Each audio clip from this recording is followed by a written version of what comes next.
महान छत्रपति शिवाजी महाराज के सबसे बड़े पुत्र छत्रपति संभाजी महाराज भारतीय इतिहास में एक महत्वपूर्ण व्यक्ति के रूप में खड़े हैं। साहस, लचीलेपन और मराठा साम्राज्य के प्रति प्रतिबद्धता से भरा उनका जीवन तीव्र राजनीतिक उथल-पुथल के दौर में सामने आया। इस अन्वेषण में हम छत्रपति संभाजी महाराज के जीवन के बहुमुखी पहलुओं पर प्रकाश डालते हैं। उनके जन्म से लेकर उनके साहसी शासनकाल और स्थायी विरासत तक की यात्रा का पता लगाते हैं। छत्रपति संभाजी महाराज का जन्म 14 मई 1657 को उभरती मराठा शक्ति की सीट पुणे में हुआ था। कम उम्र से ही वह अपने पिता छत्रपति शिवाजी महाराज के मार्गदर्शन में युद्ध कला और शासन की कला से परिचित हो गए थे। उनकी शिक्षा हालांकि अपरंपरागत थी, व्यापक थी, जिसमें सैन्य रणनीति, शासन कौशल और न्याय और धार्मिकता के मूल्य शामिल थे। जैसे जैसे संभाजी महाराज परिपक्व हुए, उनके पिता ने उन्हें आगे आने वाली चुनौतियों के लिए तैयार करते हुए सैन्य जिम्मेदारियां सौंपी। युद्ध में उनकी शुरुआत मुगल मराठा संघर्षों के दौरान हुई, जहां उन्होंने मुगलों के खिलाफ लड़ाई में अपनी रणनीतिक प्रतिभा का प्रदर्शन किया। छत्रपति संभाजी महाराज ने अपने शासनकाल के दौरान मराठा साम्राज्य के शासक के रूप में मुगलों और अन्य विरोधियों के खिलाफ कई महत्वपूर्ण लड़ाइयों में भाग लेते हुए कई सैन्य चुनौतियों का सामना किया। यहाँ कुछ महत्वपूर्ण लड़ाइयाँ हैं जिन्होंने छत्रपति संभाजी महाराज के सैन्य अभियानों को चिह्नित किया। 1677 में वाई की लड़ाई। अपने सैन्य करियर की शुरुआत में संभाजी महाराज ने अपने पिता छत्रपति शिवाजी महाराज की कमान के तहत वाई की लड़ाई में भाग लिया। मुगलों के खिलाफ इस लड़ाई ने युद्ध कला में उनके प्रारंभिक प्रदर्शन को प्रदर्शित किया और उनके भविष्य के सैन्य प्रयासों के लिए मंच तैयार किया। 1679 में नेसारी की लड़ाई।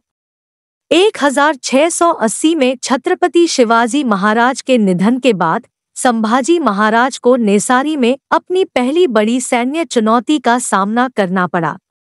उन्होंने अपने रणनीतिक कौशल और मराठा क्षेत्रों की रक्षा के दृढ़ संकल्प का प्रदर्शन करते हुए औरंगजेब के बेटे राजकुमार मुअज्जम के नेतृत्व में मुगल सेनाओं को सफलतापूर्वक खदेड़ दिया। 1681 में रायगढ़ की घेराबंदी। अपने राज्याभिषेक के तुरंत बाद छत्रपति संभाजी महाराज को मुगल सेना द्वारा रायगढ़ किले पर घेराबंदी का सामना करना पड़ा। चुनौतियों के बावजूद वह मराठा साम्राज्य के सही शासक के रूप में अपनी स्थिति सुरक्षित करते हुए हमले का सामना करने में कामयाब रहे। 1681 में भूपालगढ़ की लड़ाई। यह युद्ध छत्रपति संभाजी महाराज के नेतृत्व वाले मराठों और मुगलों के बीच हुआ था। संभाजी महाराज ने मुगलों की बढ़त का मुकाबला करने और निर्णायक जीत हासिल करने के लिए असाधारण सैन्य रणनीति का प्रदर्शन किया, गुरिल्ला युद्ध का इस्तेमाल किया। एक लेखक के रूप में उन्होंने जो काम किया। छत्रपति संभाजी महाराज न केवल एक सैन्य नेता थे, बल्कि अपनी बौद्धिक खोज को प्रदर्शित करने वाले एक बहुमुखी व्यक्तित्व भी थे। उन्होंने मराठी साहित्य में उल्लेखनीय योगदान दिया और कई साहित्यिक कृतियों के लेखक के रूप में जाने जाते हैं। यहाँ छत्रपति संभाजी महाराज के कुछ ज्ञात कार्य दिए गए हैं। बुद्धभूषणम सबसे प्रसिद्ध कृतियों में से एक बुद्धभूषणम है, जो एक संस्कृत काव्य रचना है। यह कृति कविता में उनकी गहरी रुचि को दर्शाती है और संस्कृत भाषा पर उनकी पकड़ को दर्शाती है। बुद्धभूषणम को 17वीं शताब्दी के मराठी साहित्य का एक मूल्यवान नमूना माना जाता है। नखशिख छत्रपति संभाजी महाराज की एक और कृति नखशिख है, जो कविताओं का एक संग्रह है। छत्रपति संभाजी महाराज की अन्य 2 रचनाएं नायिकाभेद और 7 शतक है।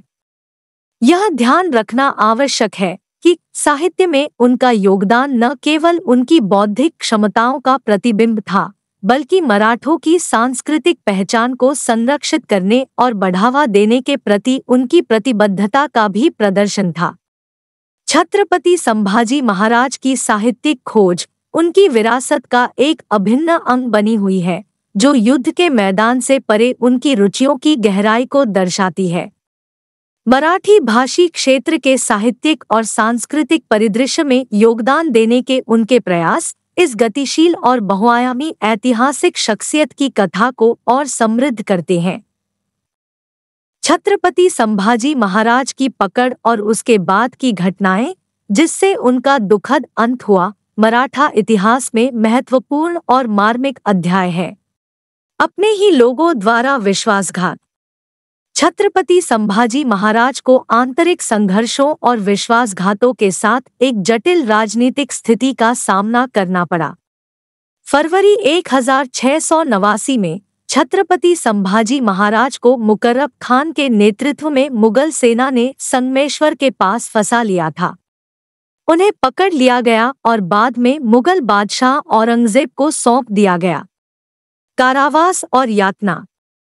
छत्रपति संभाजी महाराज को कैद के दौरान कड़ी यातनाओं का सामना करना पड़ा। लगातार यातनाओं के बावजूद उन्होंने औरंगजेब की मांगों के आगे झुकने से इनकार कर दिया, जो उन्हें इस्लाम में परिवर्तित करने की मांग कर रहा था। अत्यधिक यातनाओं के बावजूद भी इस्लाम अपनाने से उनके दृढ़ इनकार ने उनके सिद्धांतों और उनके हिंदू विश्वास के प्रति उनकी अटूट प्रतिबद्धता को प्रदर्शित किया। 11 मार्च 1689 को संभाजी महाराज को क्रूर फांसी दी गई। कथित तौर पर जीभ और आंखें तोड़ दी गई और अंततः अंग टुकड़े टुकड़े कर दिए गए। छत्रपति संभाजी महाराज ने अपनी मान्यताओं से समझौता करने से इनकार करते हुए अविश्वसनीय साहस और दृढ़ता के साथ अपनी मृत्यु का सामना किया। उनकी शहादत को अपने लोगों, धर्म और संप्रभुता की रक्षा के लिए सर्वोच्च बलिदान के रूप में याद किया जाता है। निष्कर्ष। छत्रपति संभाजी महाराज का जीवन मराठा लोगों की अदम्य भावना का प्रमाण है। छत्रपति शिवाजी महाराज के अधीन प्रशिक्षण के प्रारंभिक वर्षों से लेकर उनके साहसी शासनकाल और दुखद निधन तक उनकी यात्रा वीरता, लचीलेपन और प्रतिबद्धता की गाथा है, अपने से बड़े किसी उद्देश्य के लिए। उनकी विरासत जीवित है और हमें विपरीत परिस्थितियों में भी दृढ़ विश्वास की स्थायी शक्ति की याद दिलाती है।